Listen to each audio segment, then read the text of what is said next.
Hello everyone. तो JPSC prelims के लिए जो टेस्ट सीरीज़ मैं अपलोड कर रहा था, ये उसका छठा पार्ट है और इसको लाने में थोड़ा डिले हो गया, सॉरी अबाउट दैट, लेकिन हियर इट इज़। इसको आप अटेम्प्ट कीजिए। यहाँ पर 100 क्वेश्चंस है टोटल और अगला जो टेस्ट होगा यानी पेपर 1 का जो लास्ट सब्जेक्ट बचता है हिस्ट्री, वो मैं नेक्स्ट संडे को आपको अपलोड कर दूँगा। ओके, तो इस तरह से पेपर 1 के ऊपर सारा टेस्ट कंप्लीट हो जाएगा। तो यहाँ पर 100 क्वेश्चन है पॉलिटी एंड गवर्नेंस के ऊपर। पॉलिटी का जो भी आपका सिलेबस है, public administration and good governance, सबको ले करके सभी से क्वेश्चन है यहाँ पर। इसको अटेम्प्ट कीजिए। फॉर्मेट ऐसा ही रहेगा जैसे कि पहले के 5 टेस्ट था। ओके, ये आपके सेल्फ इवैल्यूएशन के लिए, नथिंग मोर। तो स्टार्ट करते हैं क्वेश्चन नंबर 1 के साथ। पहला जो क्वेश्चन है वो है सेकंड शेड्यूल के ऊपर। पूछा जा रहा है कि जो ऑप्शंस दिए गए हैं आपको, उनमें से किसके इमोल्यूमेंट्स और अलाउंसेस के बारे में सेकंड शेड्यूल बात नहीं करता है। ओके, सेकंड शेड्यूल में सैलरीज एंड अलाउंसेस के बारे में है ना, तो किन फंक्शनरीज के अलाउंसेस के बारे में वहाँ पर बात किया गया है, आपको पता होना चाहिए। ठीक है, मैं ट्राई करूँगा कि 5-10 सेकंड हमेशा पॉज लूँ क्वेश्चन पढ़ने के बाद, ताकि आप लोगों को बार बार वीडियो ना पॉज करना पड़े। तो इसका करेक्ट आंसर हो जाएगा ऑप्शन बी, प्राइम मिनिस्टर, है ना।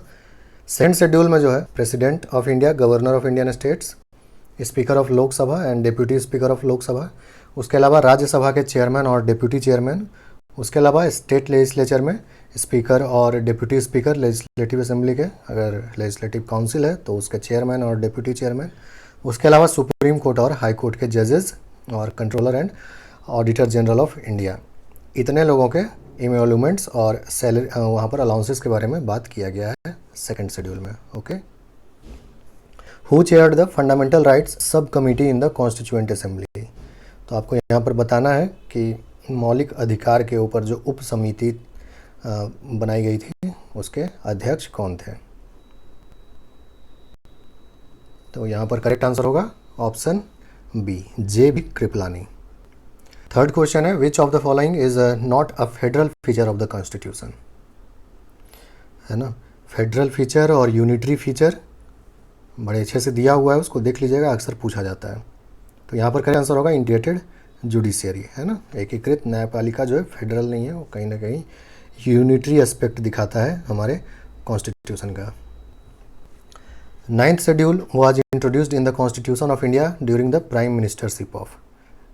तो किस प्रधानमंत्री के कार्यकाल के दौरान नाइन्थ शेड्यूल को कॉन्स्टिट्यूशन में लिया गया था।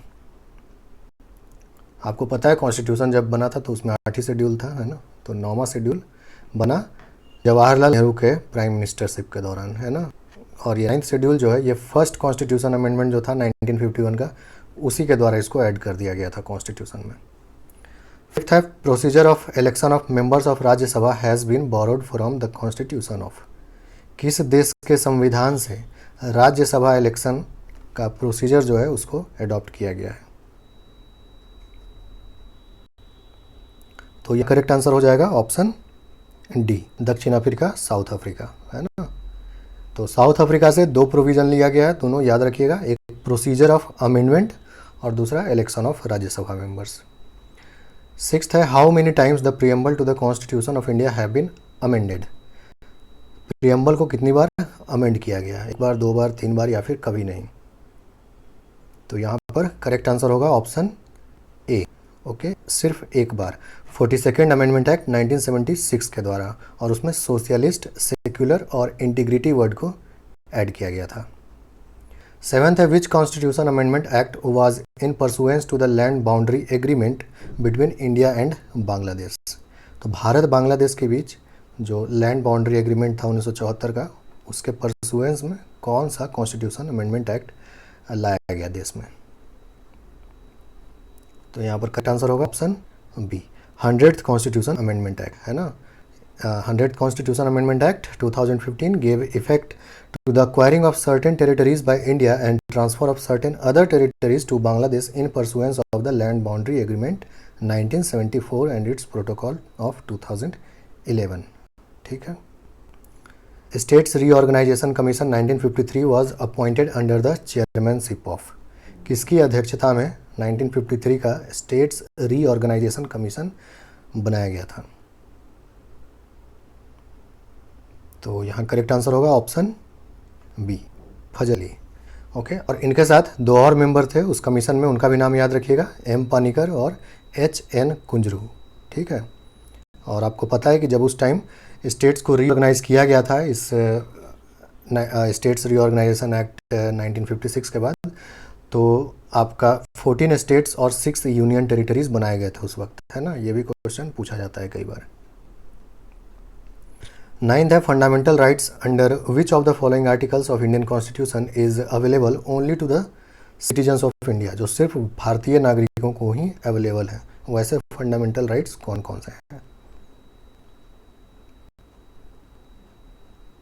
तो यहाँ करेक्ट आंसर हो जाएगा ऑप्शन सी, है ना, आर्टिकल 19। आपको पता होना चाहिए कि 5 जो फंडामेंटल राइट्स है आपका 15, 16, 19, 29 और 30, ठीक है। 15, 16, 19, 29, 30 ये जो है सिर्फ इंडियन सिटीजन्स के लिए है। 10th है who amongst the following is a citizen of India, इनमें से कौन जो है एक भारतीय नागरिक होता है, ठीक है। PIO, OCI, NRI या फिर ये सभी इंडियन सिटीजन्स हैं। तो यहाँ करेक्ट आंसर होगा ऑप्शन सी, NRI, है ना।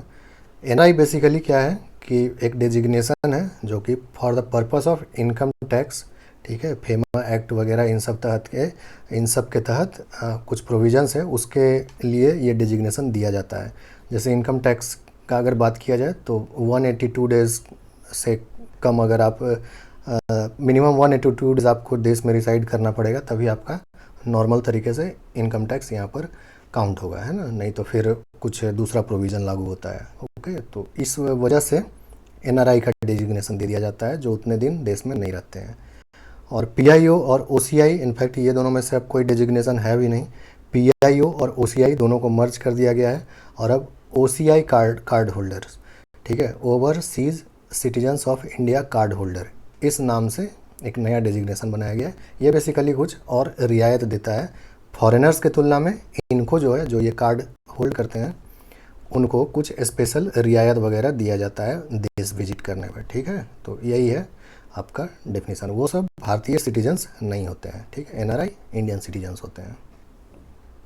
ओके, इंस्ट्रूमेंट ऑफ इंस्ट्रक्शंस, ये गवर्नमेंट ऑफ इंडिया एक्ट 1935 में एक प्रोविज़न था, इंस्ट्रूमेंट ऑफ इंस्ट्रक्शंस, तो उससे मिलता जुलता कौन सा प्रोविज़न है हमारे संविधान में।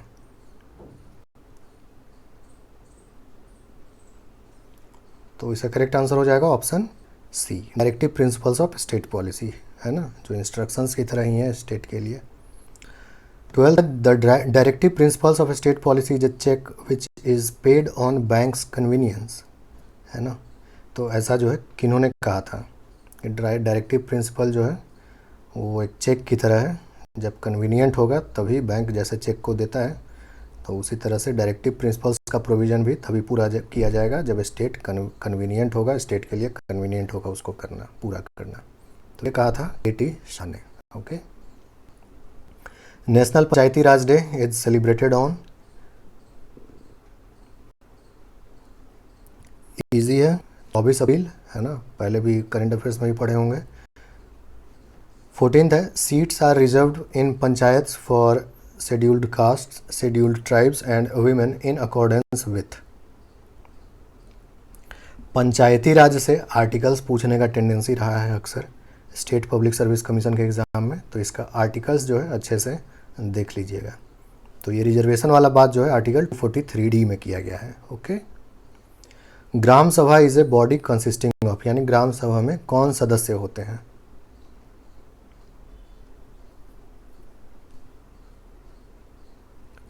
तो यहाँ पर करेक्ट आंसर होगा option D, none of the above. Correctly अगर बात किया जाए तो ग्राम सभा में जो रजिस्टर्ड वोटर होते हैं उस जगह के, वो ग्राम सभा के सदस्य होते हैं, ठीक है, नॉट ऑल इंडियन सिटीजन्स, या सभी 18 साल से ऊपर हैं तो ज़रूरी नहीं कि वो रजिस्टर्ड वोटर भी हों, है ना। और सी तो खैर गलत है। 3-tier Panchayati Raj system was recommended by, किसके द्वारा रिकमेंड किया गया था 3 स्तरीय पंचायती राज सिस्टम। तो यहाँ पर करेक्ट आंसर होगा option B, Balwant Rai Mehta committee के द्वारा। Okay, who among the following is authorised to make provisions with respect to the composition of panchayats. Panchayat के कंपोजिशन से संबंधित प्रोविजंस बनाने के लिए कौन अधिकृत है?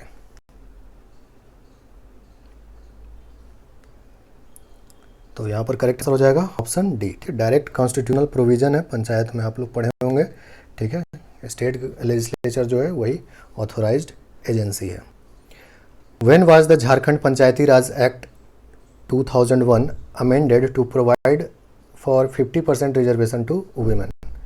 महिलाओं को 50% आरक्षण प्रदान करने के लिए झारखंड पंचायती राज अधिनियम 2001 में कब संशोधन किया गया था? तो यहाँ करेक्ट आंसर होगा ऑप्शन ए, 2010 में। ओके, नेक्स्ट क्वेश्चन है 19th, Y B Chauhan committee is related to?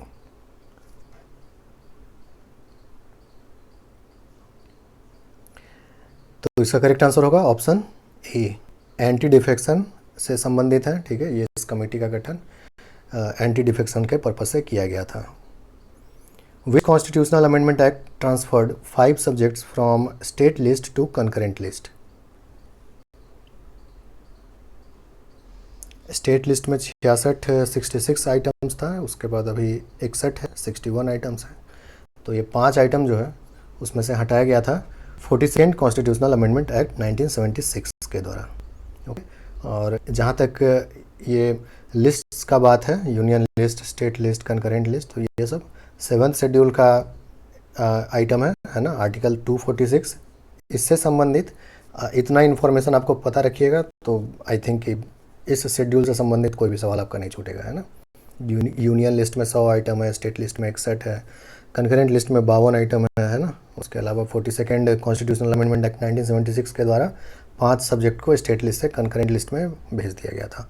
वो पाँचों कौन सा आइटम था? Education, forest, protection of wild animals and birds, weights and measures, and administration of justice, constitution and organisation of all courts except the supreme court and high court, okay. तो इतना सारा point याद रखिएगा, इतना काफ़ी है 7th schedule से related आपका क्वेश्चन कवर करने के लिए। Who is the current deputy speaker of Lok Sabha?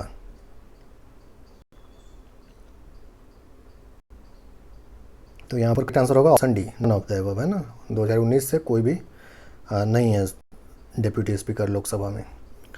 Question number 22, which of the following cabinet committees is currently headed by the prime minister of India? 8 cabinet committees है अभी at present, है ना। तो उसमें से 6 जो है वो प्राइम मिनिस्टर द्वारा हेड किया जा रहा है एट प्रेजेंट। आपका जो यहाँ ऑप्शन नंबर 2 और 3 है, इन दोनों कमिटीज़ को प्राइम मिनिस्टर हेड नहीं करते हैं। कैबिनेट कमेटी ऑन अकोमोडेशन हमारे होम मिनिस्टर, और cabinet committee on parliamentary affairs हमारे डिफेंस मिनिस्टर, ये इसको हेड कर रहे हैं, ठीक है। तो बाकी जो 6 कैबिनेट कमेटी है उसको prime minister of India head कर रहे हैं एट प्रेजेंट, ओके, चेयर कर रहे हैं, आई mean to say. Which of the following articles gives pardoning power to the president? President और गवर्नर का पार्डनिंग पावर किस आर्टिकल से मिलता है? आपको याद रहना चाहिए। तो प्रेसिडेंट को मिलता है आर्टिकल 72 से, और गवर्नर को मिलता है आर्टिकल 161 से, ओके। क्वेश्चन नंबर 24 है, which article of Indian constitution provides for a resolution of Rajya Sabha so as to enable parliament to legislate on a state list subject? Rajya Sabha एक रिजोल्यूशन पास करेगा इस आर्टिकल के अंतर्गत, तो पार्लियामेंट जो है स्टेट लिस्ट आइटम पे लॉ बना सकता है। तो वो कौन सा आर्टिकल है जो ऐसा शक्ति देता है राज्यसभा को? वो आर्टिकल है article 249, okay. Rajya Sabha in fact parliament जो है वो 5 ऐसा सिचुएशन है जबकि स्टेट लिस्ट के आइटम में बना सकता है लॉज, है ना। वो 5 है। आर्टिकल 249 के तहत जो जस्ट हम लोग क्वेश्चन में देखें, जब राज्यसभा एक रेजोल्यूशन पास करता है। आर्टिकल 250 यानी नेशनल इमरजेंसी के दौरान पार्लियामेंट एम्पावर्ड हो जाता है। आर्टिकल 252 यानी कि जब 2 या 2 से ज़्यादा स्टेट पार्लियामेंट को रिक्वेस्ट करता है कि भाई हमारे लिए लॉ बना दीजिए। और आर्टिकल 253 जिसके तहत कि आपका जो कोई इंटरनेशनल ट्रीटी या एग्रीमेंट होता है तो उसके लिए पार्लियामेंट लॉ बना सकता है अगर कोई स्टेट लिस्ट आइटम में भी कोई प्रभाव पड़ रहा है उसके बावजूद, ठीक है। और लास्ट है आपका प्रेसिडेंट्स रूल। प्रेसिडेंट्स रूल के दौरान अगेन आपका पार्लियामेंट जो है एम्पावर्ड हो जाता है। तो ये 5 सिचुएशन है। सेंटर स्टेट रिलेशन में आपका लेजिस्लेटिव जो रिलेशन है उसमें ये 5 आर्टिकल बहुत इंपॉर्टेंट है। और इसके अलावा फाइनेंशियल रिलेशन में 4 आर्टिकल बहुत इंपॉर्टेंट है। पिछली बार एक आर्टिकल पूछा भी था फाइनेंशियल रिलेशन से रिलेटेड, है ना। तो अपना लक्ष्मीकांत में वो वाला जो है आप अच्छे से देख लीजिएगा, है ना। बहुत ज़्यादा चैप्टर्स काफ़ी बड़े बड़े होते हैं, बट पॉलिटी में अगर पीटी एग्ज़ाम के नज़रिए से, एक स्टेट पीएससी के पीटी के एग्ज़ाम के नज़रिए से देखा जाए तो क्वेश्चंस जो है बहुत ज़्यादा टफ नहीं पूछा जाता है, ठीक है। और चैप्टर कितना ही बड़ा हो, पढ़ना 2-4 इंपॉर्टेंट चीज़ ही रहता है। चलिए क्वेश्चन नंबर 25 देखते हैं। Swaran Singh committee recommendations led to the development of, very easy question, इसमें ज़्यादा समय नहीं देते हैं। तो स्वरण सिंह कमेटी के रिकमेंडेशंस है हमारे क्या आया कॉन्स्टिट्यूशन में, fundamental duties, okay. Santhali language was added to the 8th schedule by which constitutional amendment act, very important for Jharkhand exam, है ना। तो करेक्ट आंसर इसका होगा option B, 92nd constitutional amendment act, है ना। इसके तहत जो है संथाली, मैथिली, डोगरी और बोडो, ये 4 लैंग्वेज को ऐड किया गया आपका जो 8th शेड्यूल है उसमें, ठीक है। और total 22 language at present 8th schedule में है, ठीक है। पार्ट 17 जो है कॉन्स्टिट्यूशन का वो ऑफिशियल लैंग्वेज के बारे में है, जो कि आर्टिकल 343 से 351 के बीच में लाई करता है, ठीक है। तो इतना इन्फॉर्मेशन काफ़ी आपका ऑफिशियल लैंग्वेजेस से रिलेटेड है। क्वेश्चन आवर, ये किसको कहते हैं, ठीक है।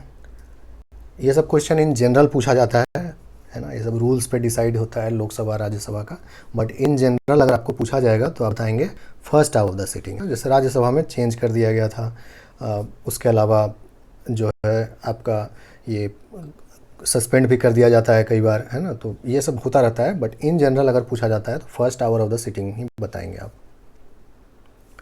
क्वेश्चन नंबर 28 है, which of the following regarding office of profit is correct, लाभ के पद के संबंध में निम्नलिखित में से कौन सा कथन सही है।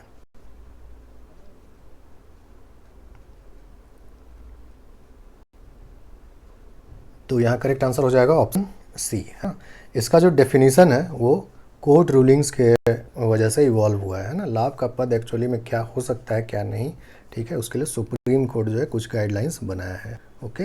वैसे लाभ का पद यानी ऑफिस ऑफ प्रॉफिट के बारे में आर्टिकल 102 में दिया हुआ है और 191 में दिया हुआ है। 102 में है एमपीज़ के बारे में और 191 में है आपका एमएलए या फिर एमएलसी के बारे में, ठीक है। तो ये जो है, बट वहाँ पर उसके बारे में कुछ डिटेल एक्सप्लेनेशन नहीं दिया हुआ है कि क्या लाभ का पद है नहीं है, वो सब कोर्ट रूलिंग्स के तहत इवॉल्व हुआ है धीरे धीरे। क्वेश्चन नंबर 29 है, द प्रिविलेजेस ऑफ एमपीज़ और पार्लियामेंट इज मेंशन्ड इन, ठीक है। तो पार्लियामेंट्री प्रिविलेजेस के बारे में किस आर्टिकल में दिया गया है, तो यहाँ पर आंसर होगा ऑप्शन बी, आर्टिकल 105, ठीक। Question number 30, attorney general of India is appointed under which article of the constitution, very important constitutional post है ना। हमारे अटॉर्नी जनरल का कार्यकाल अभी हाल ही में बढ़ा दिया गया है 1 साल फिर से। तो आर्टिकल 76, आर्टिकल 76 के तहत उनका नियुक्ति किया जाता है, ओके। तो अभी जैसा कि मैं बता रहा था, जो हमारे 15th अटॉर्नी जनरल हैं वेणुगोपाल, के वेणुगोपाल, उनका कार्यकाल बढ़ा दिया गया है और इस वजह से ये न्यूज़ में था, तो आपका करंट अफेयर्स में भी पूछा जा सकता है, ओके। 31st है, which of the following states fall under 6th schedule area, 6ठी अनुसूची के अंतर्गत किस राज्य का एरिया आता है, ये पूछा जा रहा है।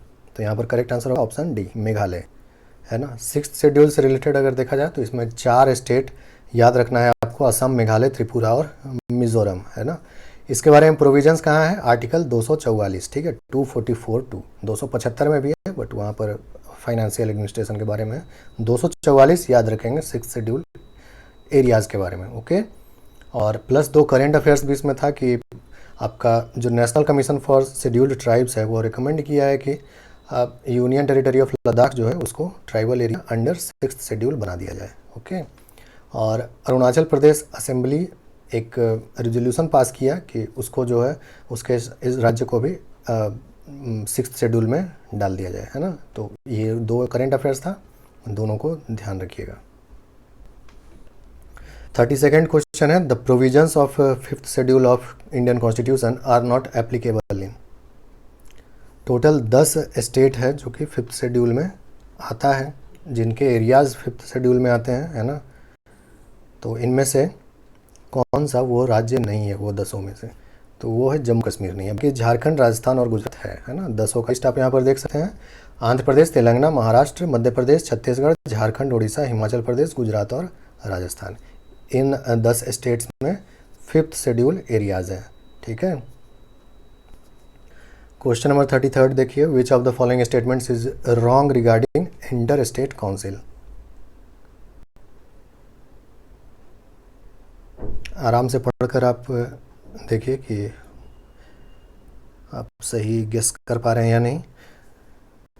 तो यहाँ पर करेक्ट आंसर होगा option C. Okay, is a permanent constitutional body. No, इसको एज एंड व्हेन नेसेसरी, जब प्रेसिडेंट को ऐसा लगता है तो फिर वो इसको कॉन्स्टिट्यूट करते हैं, है ना। बाकी दोनों क्वेश्चन, बाकी दोनों पॉइंट जो है वो सही है। ओके, 1990 में on the recommendations of Sarkaria commission पहली बार गठन किया गया और by an order of president इसको गठन किया जाता है। ठीक है।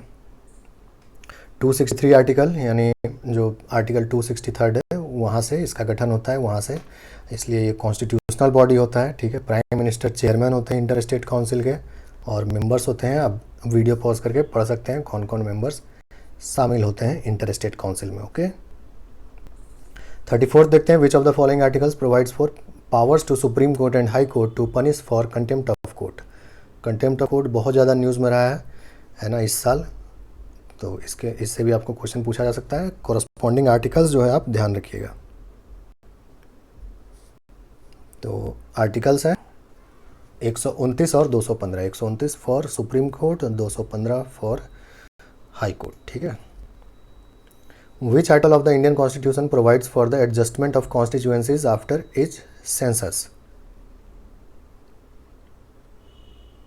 जम्मू कश्मीर में अभी चल रहा है ना, तो और अब सेंसस भी होने वाला था, है ना। तो इससे संबंधित जितना भी प्रोविजंस है याद रखेंगे, कोई भी पूछा जा सकता है। तो यहाँ पर होगा आर्टिकल 82। 82 आर्टिकल बोलता है कि हर सेंसस के बाद आपको कॉन्स्टिट्यूएंसीज एडजस्ट करना पड़ेगा। ठीक है। क्वेश्चन नंबर 36 है, Indian parliament has the power to form a new state under which of the following constitutional provisions. Form a new state, है ना। एडमिशन या एस्टेब्लिशमेंट ऑफ न्यू स्टेट नहीं बोल रहा है, फॉर्म अ न्यू स्टेट। ठीक है। आर्टिकल 2 और आर्टिकल 3 में बस इतना ही अंतर है। आर्टिकल 3 में क्या है, जो ये क्वेश्चन पूछा जा रहा है, यहाँ फॉर्मेशन ऑफ न्यू स्टेट का बात कर रहा है, यानी स्टेट्स ऑलरेडी हैं हमारे देश में, उन्हीं में से कुछ इधर से प्लस माइनस करके नया स्टेट बना सकता है ना। तो ये हो गया आर्टिकल 3 में। आर्टिकल 2 में क्या है कि एस्टेब्लिश या एडमिट कर सकता है नए स्टेट्स को, है ना, यानी वैसे राज्यों को, वैसे जगहों को जो कि अभी हमारे देश का हिस्सा नहीं है। ठीक है। तो उनका बात किया गया है आर्टिकल 2 में। वहाँ पे आप वर्ड पे ध्यान दीजिएगा। ओके, वहाँ आपको लिखा रहेगा एडमिशन या एस्टेब्लिशमेंट ऑफ न्यू स्टेट्स, और आर्टिकल 3 के केस में आपको लिखा रहेगा formation of new state simply, है ना। Which part of Indian constitution deals with the administration of union territories. Okay, union territories, Jammu Kashmir, Ladakh नया यूनियन टेरिटरी बना। उसके अलावा Dadra and Nagar Haveli, Daman and Diu दोनों को जोड़कर एक यूनियन टेरिटरी कर दिया गया। तो यूनियन टेरिटरी से संबंधित भी क्वेश्चन पूछा जा सकता है। ठीक है। तो वो है पार्ट 8 में। पार्ट 8 में यूनियन टेरिटरीज से रिलेटेड प्रावधान है। ओके। पार्ट 5 में आपका यूनियन से संबंधित है, पार्ट 6 में आपका स्टेट्स से संबंधित है, पार्ट 7 है नहीं, पार्ट 8 में यूनियन टेरिटरीज से संबंधित है। Okay. 38 which amongst the following states was formed the earliest. सबसे पहले इन चारों में सबसे पहले किसका गठन हुआ था। ओके, कई लोगों को ये याद नहीं रहता है, बट देख लीजिएगा, इस तरह का क्वेश्चन भी पूछा जा सकता है आपको। स्टेट फॉर्मेशन, है ना, यूनियन टेरिटरीज फॉर्मेशन, ये सब चल रहा है आजकल, तो मैं भी पूछा जा सकता है। तो खैर इसका आंसर सही होता नागालैंड। इन चारों में सबसे पहले नागालैंड जो स्टेट है बना। ठीक है। बाकी पहले से हो सकते हैं, बट हो सकता है यूनियन टेरिटरीज रहे होंगे, बाद में स्टेट बना, है ना। तो वैसे नहीं, स्टेट जब बन जाएगा तब का बात हो रहा था। ओके। तो नागालैंड जो है सबसे पहले इनमें से फॉर्म हुआ था। विच article of Indian constitution forbids dual citizenship.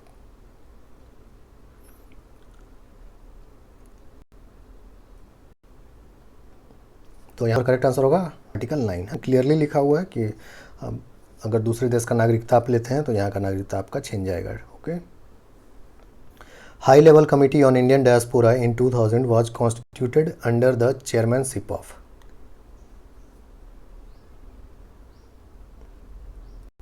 तो यहाँ पर करेक्ट आंसर होगा option D, L M Singhvi के चेयरमैनशिप में high level committee on Indian diaspora बनाया गया था 2000 में। 41 है, how many years a person of Indian origin has to be ordinarily resident in India to be considered for citizenship. अगर Indian origin का person है तो उसको कैसे नागरिकता मिलेगा? बाय रजिस्ट्रेशन, और उसके लिए उसको यहाँ कितना दिन रहना पड़ेगा? 7 साल, है ना। और दूसरे लोग जो हैं फॉरेनर्स, उनको क्या है? उनको बाय नेचुरलाइजेशन मिलेगा, है ना। और उनको कितना वर्ष रहना पड़ेगा? 12 वर्ष। ओके, उसमें भी कुछ कुछ कंडीशंस है, पढ़े होंगे में भी आप लोग, है ना। पिछले 14 सालों में एग्रीगेट आपको 12 साल रहना चाहिए, और एप्लीकेशन देने के 1 साल पहले कंटिन्यूस रहना पड़ेगा। ओके, तो ये सब थोड़ा सा पेचीदा है, बट ठीक है, ध्यान रखिएगा। Which constitutional provision makes laws inconsistent with or in derogation of fundamental rights void? Very important article.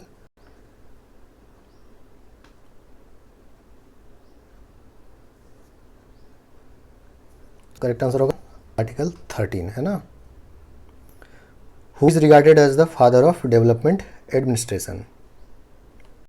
अब कुछ पब्लिक एडमिनिस्ट्रेशन का क्वेश्चन है शायद, तो देखिए। तो करेक्ट आंसर हो जाएगा जॉर्ज गैंट। ओके, ये जो है फादर ऑफ डेवलपमेंट एडमिनिस्ट्रेशन बोलते हैं इनको। डेवलपमेंट एडमिनिस्ट्रेशन शब्द जो है वो पूछेगा किसने कॉइन किया, तो यूएल गोस्वामी, है ना। दोनों पॉइंट ध्यान रखें। विच of the following is not a feature of good governance? Good governance का ये मतलब फेवरेट समझ लीजिए आप क्वेश्चन की, फीचर्स ऑफ गुड गवर्नेंस आपको पूछना ही पूछना है।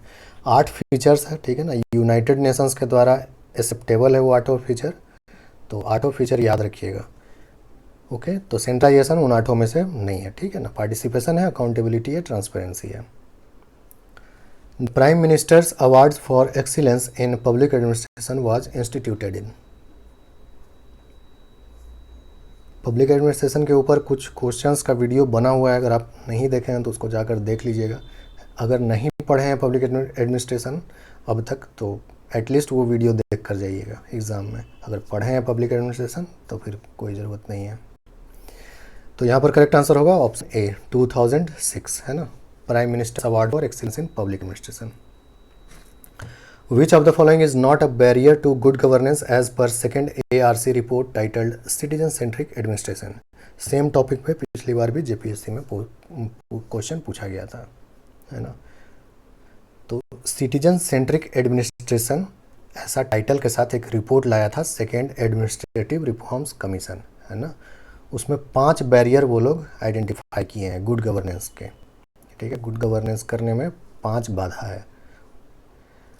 तो लैक ऑफ डेवलपमेंट कैपिटल जो है उनमें से एक नहीं है, ठीक है ना। रेट टिपिज्म है, लैक ऑफ अकाउंटेबिलिटी है, ineffective implementation of laws and rules भी है, ठीक है। उसके अलावा सिविल सर्विस सर्वेंट्स का एटीट्यूड एक प्रॉब्लम है।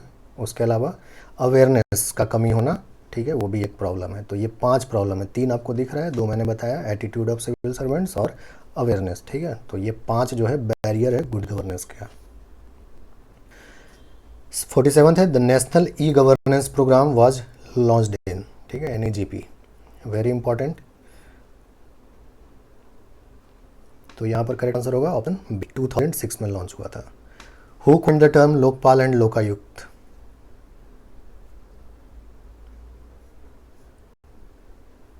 तो यहाँ करेक्ट आंसर हो जाएगा option D, LM Singhvi. Okay. 49 है, which of the following is incorrect regarding Lokpal and Lokayukta act 2013? गलत कौन सा है ये बताना है आपको।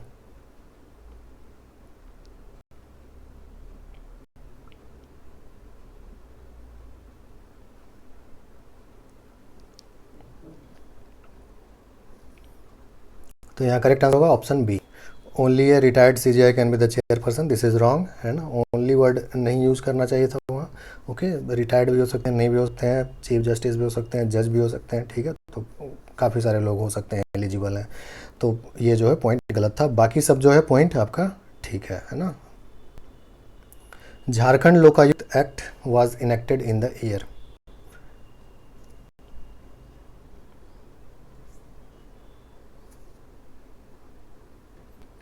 तो यहाँ करेक्ट आंसर होगा ऑप्शन ए, 2001 में। ओके, झारखंड लोकायुक्त से संबंधित कुछ क्वेश्चन आप पॉइंट्स देख लीजिए। 2001 में इनैक्ट किया गया था। ओके, फंक्शनल हुआ 4 दिसंबर 2004 को। फॉर्मर जज of Jharkhand high court justice Laxman Oraon was appointed as the first Lokayukta of Jharkhand. Okay, अभी honourable justice D N Upadhyay assumed office of Lokayukta in 2017 and he is the third Lokayukta of Jharkhand, है ना। तो झारखंड के लोकायुक्त से संबंधित ये कुछ इंपॉर्टेंट पॉइंट्स हैं, ध्यान रखिएगा। क्वेश्चन नंबर 51 है, which section of the protection of human rights act 1993 establishes state human rights commission. इस तरह से पूछा जा सकता है झारखंड ह्यूमन राइट्स कमीशन का गठन किस आर्टिकल से हुआ है ना, किस सेक्शन से हुआ है। तो यहाँ करेक्ट आंसर हो जाएगा option C. Okay, section 21। Which article of DPSP directive principles of state policy deals with uniform civil code.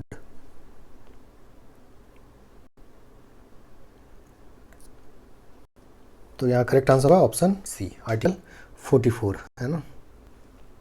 How many functional items are present in 11th and 12th schedule respectively. 11वीं और 12वीं अनुसूची में कितनी कार्यात्मक items हैं, ठीक है, आपको उसमें बताना है।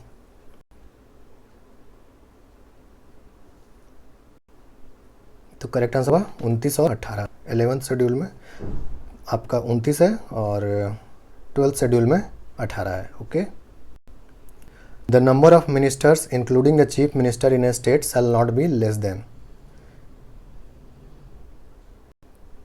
आपको पता है कि 15% of the strength of house आपका नंबर ऑफ मिनिस्टर्स हो सकते हैं, है ना, लेकिन वो किसी भी कीमत पर 12 से कम नहीं होने चाहिए, है ना। क्वेश्चन 55 देखिए, which constitutional amendment act inserted the provision that the same person can be appointed as governor for 2 और मोर स्टेट्स। सेम पर्सन को एक से ज़्यादा राज्य का गवर्नर बनाया जा सकता है, ऐसा किस कॉन्स्टिट्यूशनल अमेंडमेंट एक्ट में ऐसा प्रावधान किया गया था। तो करेक्ट आंसर इसका होगा ऑप्शन बी, 7th, है ना, 7th constitutional amendment act. Which of the following is not constitutional requirement for appointing governor of a state. इनमें से कौन सा पॉइंट है जो कि संवैधानिक पॉइंट नहीं है, ठीक है, वो आपको बताना है। गवर्नर के अपॉइंटमेंट से रिलेटेड सिटीजन ऑफ इंडिया होने चाहिए, जी बिल्कुल। 35 ईयर्स ऑफ एज होने चाहिए, जी, लेकिन should not belong to the state where appointed, है ना। ये कोई कॉन्स्टिट्यूशनल रिक्वायरमेंट नहीं है, ठीक है, संविधान में ऐसा कुछ नहीं बोला गया है, ये जो है कन्वेंशन है, ठीक है। तो कॉन्स्टिट्यूशन में आपका citizen of India 35 years of age है। Okay, Who amongst the following is not appointed by the governor of a state? Governor इनमें से किन का नियुक्ति नहीं करते हैं। Chief minister, members of state public service commission, जजेज ऑफ हाई कोर्ट या फिर एडवोकेट जनरल जो स्टेट के हैं। तो यहाँ पे करेक्ट आंसर हो जाएगा ऑप्शन सी, जजेज ऑफ हाई कोर्ट। उनका अपॉइंटमेंट प्रेसिडेंट के द्वारा होता है। ओके, क्वेश्चन नंबर 58 है, what can be the maximum strength of a state legislative council. अगर विधान परिषद भी है राज्य में तो उसका मैक्सिमम जो स्ट्रेंथ है वो क्या हो सकता है, मैक्सिमम कितना संख्या हो सकता है सदस्य का वहां पर।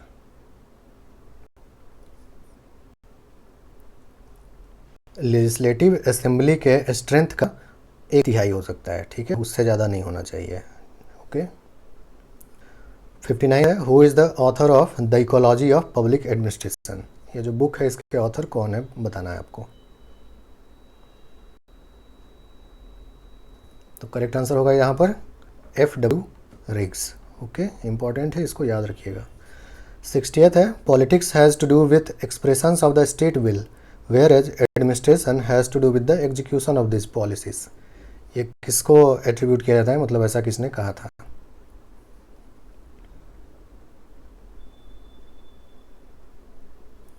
तो करेक्ट आंसर इसका हो जाएगा ऑप्शन बी, गुडनो, ठीक है। 61st है, who is the administrative head of PMO। Prime minister's office के एडमिनिस्ट्रेटिव हेड कौन होते हैं। तो यहाँ पर करेक्ट आंसर होगा ऑप्शन सी, प्रिंसिपल सेक्रेटरी, है ना, और political head of course prime minister. The office of collector was created during the tenure of, है ना, इवोल्यूशन है आपका ब्यूरोक्रेसी का, सिविल सर्विसेज का, सिलेबस में है आपके, तो पूछा जा सकता है ऐसा भी आपसे ऑब्जेक्टिव में question, powered and good governance में। तो यहाँ पर करेक्ट आंसर हो जाएगा option B, okay, Warren Hastings 1972, है ना। और ऑफ कोर्स तब ये गवर्नर ऑफ बंगाल ही थे बस, है ना। 1973 आपको पता है कि 1973 से ये फिर गवर्नर जनरल ऑफ बंगाल हो गए थे, है ना। तो ये उस time of course governor general of Bengal नहीं थे, लेकिन कार्यकाल उन्हीं का था बंगाल में, ठीक है। और 1972 में ये ऑफिस क्रिएट किया गया था, ओके, दोनों बात याद रखेंगे। All India services act was passed in,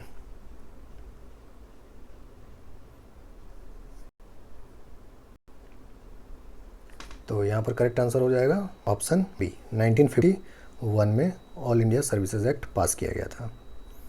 which of the following states does not have a legislative council, किस स्टेट में विधान परिषद नहीं है ना। ये भी बहुत न्यूज़ में रहता है, तो ये क्वेश्चन भी आप एक्सपेक्ट कर सकते हैं। कुछ स्टेट को विधान परिषद है तो उसको ख़त्म करना है, कुछ स्टेट को नहीं है तो उसको बनाना है। सब पॉलिटिक्स है, पॉलिटिकल रिक्वायरमेंट जैसा जहाँ पर होता है तो वहाँ पर लोग डिमांड करते हैं। या फिर यहाँ पर करेक्ट आंसर हो जाएगा ऑप्शन डी, वेस्ट बंगाल में नहीं है लेजिस्लेटिव काउंसिल, लेकिन ये चाहता है कि लेजिस्लेटिव काउंसिल हो जाए अब, है ना। और महाराष्ट्र, कर्नाटक, बिहार में ऑलरेडी है legislative council, okay. Money bill is defined in which article of the constitution of India,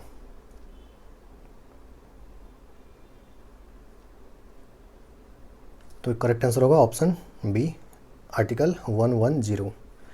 which amongst the following is a constitutional office, संवैधानिक कार्यालय कौन सा है इसमें से? Lokpal, advocate general of states, central information commission, NITI Aayog, तो correct answer होगा इसका option B, advocate general of states है, ओके। ये डायरेक्टली एक कॉन्स्टिट्यूशन में आर्टिकल है, उसके प्रावधान के तहत इसको बनाया जाता है, इस पोस्ट को क्रिएट किया गया है, ठीक है। बाकी लोकपाल तो एक्ट है, स्टैचूटरी है, सेंट्रल इंफॉर्मेशन कमीशन भी आरटीआई आपका स्टैचूटरी हो गया, और नीति आयोग तो स्टैचूटरी भी नहीं है, वो तो आप जस्ट एक एग्जीक्यूटिव एक्शन से बनाया गया है, ठीक है। तो ये सब पॉइंट्स याद रखेंगे। Which article of Indian Constitution deals with taxes levied and collected by the center but distributed between center and states, है ना। तो किस आर्टिकल में ऐसा प्रावधान किया गया है कि कुछ टैक्सेस जो हैं वो सेंटर द्वारा लगाए भी जाएंगे, कलेक्ट भी किए जाएंगे, लेकिन उन टैक्सेस को सेंटर और राज्य दोनों के बीच बंटवारा किया जाएगा। ऐसा ही क्वेश्चन लास्ट जेपीएससी में भी एक पूछा था। ये चारों आर्टिकल ध्यान रखिएगा, फाइनेंशियल रिलेशन, बस यही 4 आर्टिकल आपको पूछना होगा, तो 99% चांस है कि इसी 4 में से कोई एक पूछेगा, ओके। तो यहाँ ये आर्टिकल 270 होगा, है ना। क्वेश्चन नंबर 68 है, national legal services authority act 1987 fulfils the promises made under which of the following directive principles of state policy,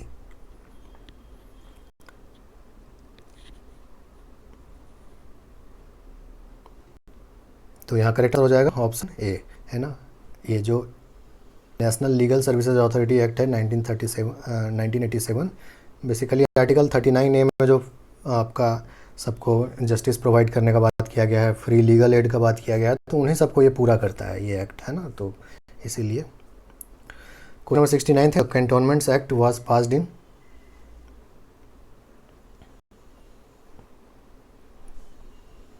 तो लोकल बॉडी में आपको मे भी पूछा जा सकता है, ध्यान रखेंगे 2006 में पास किया गया था, okay. Which of the following is incorrectly matched, बिल्कुल डिट्टो ऐसा ही क्वेश्चन पूछा गया था आपका छठा जेपीएससी में भी एक, है ना। तो पंचायत और म्यूनिसिपैलिटीज़ वाला चैप्टर जब पढ़ेंगे तो कमिटीज़ पे विशेष ध्यान दीजिएगा, टेबल बना हुआ है पूरा लक्ष्मीकांत में, उसको याद रखिएगा, क्वेश्चन पूछा जा सकता है वहाँ से। तो यहाँ पर सारा सही है, ठीक है, इसमें कोई वैसा नहीं है। Local finance inquiry committee P K Wattal, rural urban relationship committee A P Jain, और national commission on urbanisation C M Correa. ये नेशनल कमीशन ऑन अर्बनाइजेशन आपको अर्बनाइजेशन में भी पूछा जा सकता है, सेक्शन एच में, okay. Central administrative tribunal was established in, तो एडमिनिस्ट्रेटिव ट्राइब्यूनल्स एक्ट के तहत बना है 1985 में, ओके। 1985 एडमिनिस्ट्रेटिव ट्राइब्यूनल्स एक्ट 1985 के तहत एस्टेब्लिश किया गया है सीएटी। उसके अलावा इसके बारे में किस आर्टिकल में बात किया गया है, आर्टिकल T23A में, ओके, जिसको कि 42nd कॉन्स्टिट्यूशनल अमेंडमेंट एक्ट 1976 के द्वारा जोड़ा गया कॉन्स्टिट्यूशन में, है ना। A joint public service commission can be created by, संयुक्त लोक सेवा आयोग,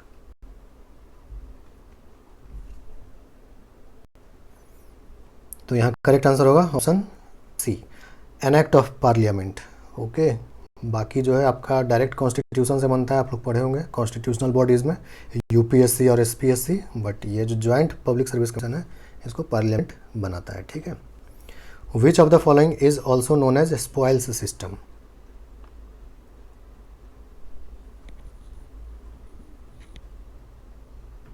तो यहाँ पर करेक्ट आंसर हो जाएगा ऑप्शन सी, पैट्रोनेज ब्यूरोक्रेसी, है ना। यहाँ पर है कि आप अगर बन गए, आप अगर चुन लिए गए, आप at the helm of affairs अगर आप पहुँच गए हैं तो बस आप अपने आदमी को ही हायर ब्यूरोक्रेसी में रोल दीजिएगा, ठीक है। तो ये इसी को बोलते हैं स्पॉइल्स सिस्टम। ओके, 74th है, who described the growth of delegated legislation as triumph of bureaucracy?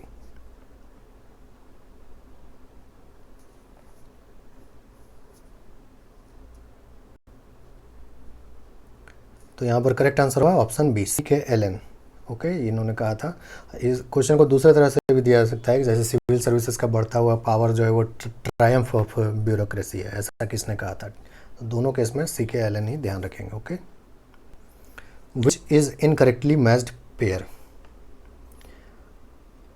तो पब्लिक एडमिनिस्ट्रेशन का बात हो और आपको कम से कम ये चार तो पता होना ही चाहिए, है ना, कि जो ऑल इंडिया सर्विसेज के ट्रेनिंग है वो सब कहाँ होते हैं, है ना, वो सारा इंस्टीट्यूट्स कहाँ स्थित है, कब वो सब इंस्टीट्यूट्स बनाया गया। ओके, यहाँ पर पहला गलत 1959 होता और बाकी जो है ठीक है। और सबका प्लेस भी आपको पता होना चाहिए, जैसे Lal Bahadur Shastri national academy of administration Mussoorie में है, Sardar Vallabh Bhai Patel national police academy Hyderabad में है ना, Indira Gandhi national forest academy Dehradun में है, Sushma Swaraj foreign services institute जो है न्यू दिल्ली में है। ओके, और बाकी ईयर्स तो ठीक ही हैं बाकी तीनों का। Lal Bahadur Shastri national academy of administration का ईयर होगा 1959। Okay, who gave four fold classification of bureaucracy? अभी जस्ट हम लोग ऊपर जो देखे है ना, पैट्रोनेज ब्यूरोक्रेसी, वही फोर फोल्ड डिवीज़न है ना, merit bureaucracy, caste bureaucracy, guardian bureaucracy, यही था। तो ये जो फोर फोल्ड डिवीज़न है ये FM मार्क्स के द्वारा दिया गया है। Okay, the administrative staff college of India is located in, another very important administrative college, है ना, तो ये लोकेटेड है हैदराबाद में। ओके, 78th है, in India the classification of civil services is determined by, classification होता है ना group A B C D, okay, gazetted non gazetted, तो ये जो क्लासिफिकेशन है ये डिटरमाइन होता है सिविल सर्विसेज रूल्स 1930 के द्वारा। ओके, 79th है, PH Appleby statement that all administration today is political since it must be responsive to public interest challenges the principle of, है ना। तो ब्यूरोक्रेसी प्रशासन जो है वो भी अगर पॉलिटिकल हो जाए तो फिर कौन सा प्रिंसिपल अफेक्ट होता है? तो यहाँ पर करेक्ट आंसर होगा ऑप्शन डी, न्यूट्रलिटी, है ना। जब अब ब्यूरोक्रेसी या प्रशासन जो है आपका वो भी पॉलिटिकल हो जाएगा तो फिर न्यूट्रल नहीं रह पाएगा। ओके, तो वही इसका कथन है। ये कथन भी पूछा जा सकता है आपसे कि किसके द्वारा दिया गया है, तो PH Appleby के द्वारा, ठीक है। विच एयर इज रॉन्गली मैच्ड? ये चारों एक्ट का नाम आपका सिलेबस में दिया हुआ है पावर एंड गुड गवर्नेंस में, है ना। तो this is the minimum that you should know, बाकी तो अंदर भी थोड़ा बहुत आपको जानना चाहिए। तो यहाँ पर करेक्ट आंसर होगा option D. Okay, protection of women from domestic violence act 2007, ये गलत है, बाकी तीनों जो है सही मैच है। ओके, क्वेश्चन नंबर 2 है, which of the following has been described as balancing wheel of fiscal federalism? Easy है, तो करेक्ट आंसर का हो जाएगा ऑप्शन ए, फाइनेंस कमीशन, ऐसा कहा जाता है। 82nd है, in which article of the constitution provisions for administration of scheduled areas and tribal areas is given?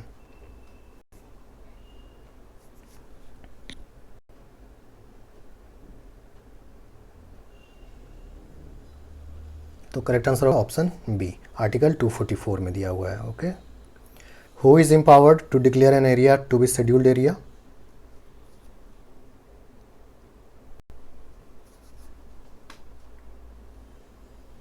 तो इसका करेक्ट आंसर होगा ऑप्शन ए, प्रेसिडेंट जो है एम्पावर्ड है डिक्लेयर करने के लिए किसी एरिया को as scheduled area. 84th, as per the constitution which of the following is not a qualification for appointment for a high court जज? हाई कोर्ट जज के लिए कौन सा एक क्वालिफिकेशन नहीं है? तो करेक्ट आंसर इसका हो जाएगा option D, 35 years of age, distinguished jurist, ये सब कोई रिक्वायरमेंट नहीं है, ठीक है। हालांकि जो डिस्टिंग्विश्ड ज्यूरिस्ट है वो सुप्रीम कोर्ट के जज के केस में है, आपके एलिजिबिलिटी में दिया हुआ, ठीक है। प्रेसिडेंट की नज़र में अगर वो डिस्टिंग्विश्ड होंगे तो फिर उनको कंसीडर किया जा सकता है, बट हाई कोर्ट के केस में ऐसा नहीं है, ओके। और 35 साल एज ऐसा कोई रिक्वायरमेंट नहीं है, ठीक है। तो क्वालिफिकेशन जो है सुप्रीम कोर्ट हाई कोर्ट जज का अच्छे से पढ़ लेंगे। Who determines the number of high court जजेस?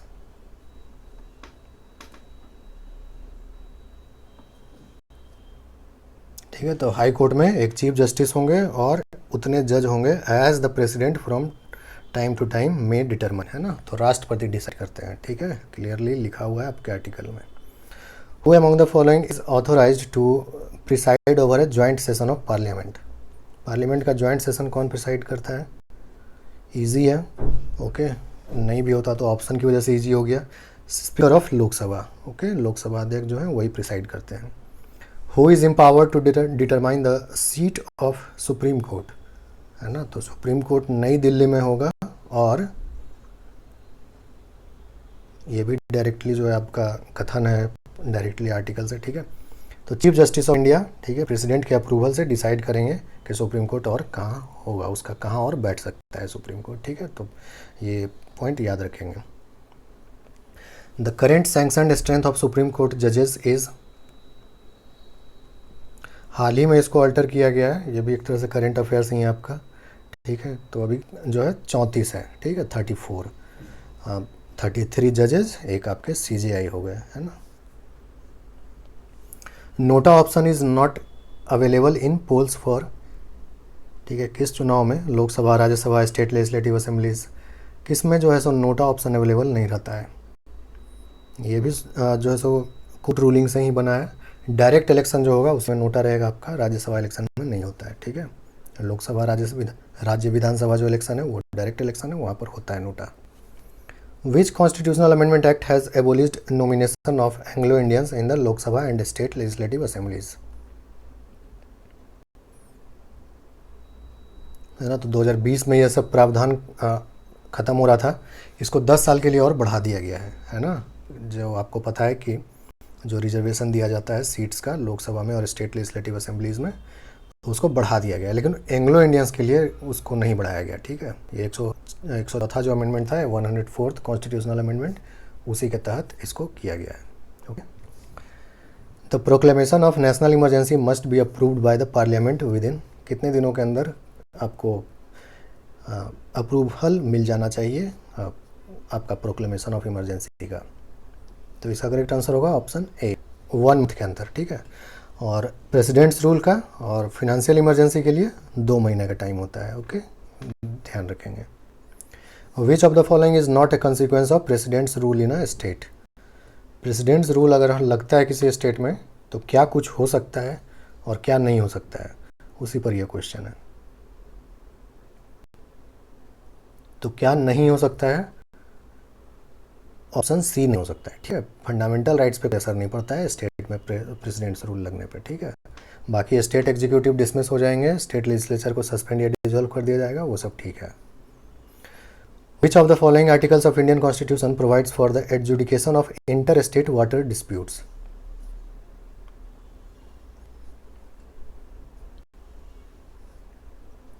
तो यहाँ पर करेक्ट आंसर हो जाएगा ऑप्शन बी, आर्टिकल 262, है ना। इसके तहत पार्लियामेंट देखेगा कि किसको इंटर स्टेट वाटर डिस्प्यूट सुलझाना है, कोर्ट को सुलझाना है कि नहीं सुलझाना है, या किसी दूसरे बॉडी को सुलझाना है ना। Article 263 of the Indian constitution provides for the establishment of, ये ऊपर भी एक क्वेश्चन में हम लोग देखे, आर्टिकल 263 आपको बताना है कि कौन से बॉडी का एस्टेब्लिशमेंट होता है आर्टिकल 263 से। तो करेक्ट आंसर होगा इंटर स्टेट काउंसिल, है ना। इंटर स्टेट काउंसिल 263 से होता है। 86th constitutional amendment act brought changes in which of the following?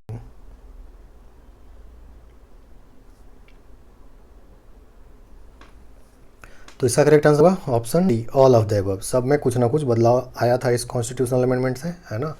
आपका एजुकेशन वाला जो प्रोविज़न था आपका directive principles of state policy में, उसमें कुछ बदलाव कर दिया गया था उसका स्टेटमेंट में। उसके बाद फंडामेंटल ड्यूटीज़ में एक ऐड किया गया था, फंडामेंटल राइट्स में एक ऐड किया गया 21A। तो 86th कॉन्स्टिट्यूशनल अमेंडमेंट एक्ट जो है वो एक मेजर चेंजेस लाया था इन तीनों में।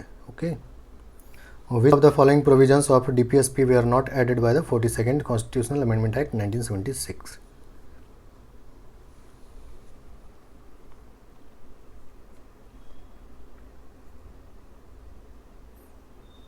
तो इसका करेक्ट आंसर हो जाएगा option D, minimise inequality of income.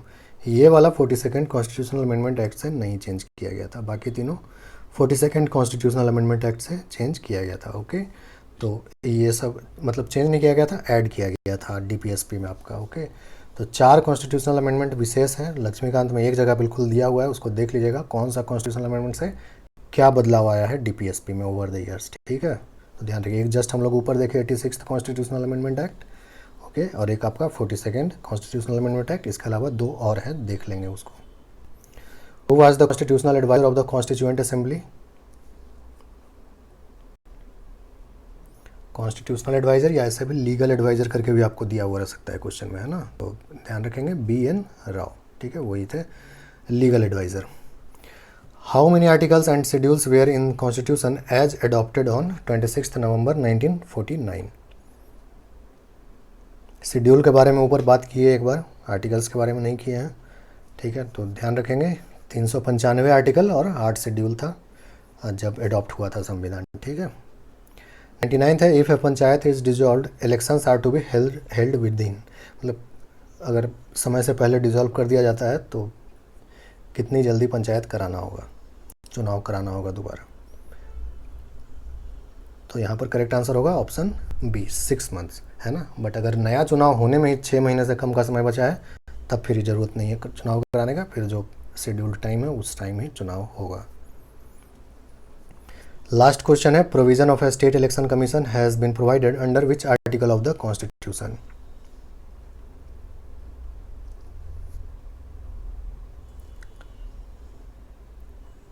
तो यहाँ पर करेक्ट आंसर हो जाएगा ऑप्शन सी। ठीक है, आर्टिकल 243K, है ना। और लास्ट टेस्ट जो है इसी तरह का वीडियो मैं अपलोड करूँगा अब नेक्स्ट संडे को। ठीक है, इस तरह से आपका पेपर 1 कंप्लीट हो जाएगा।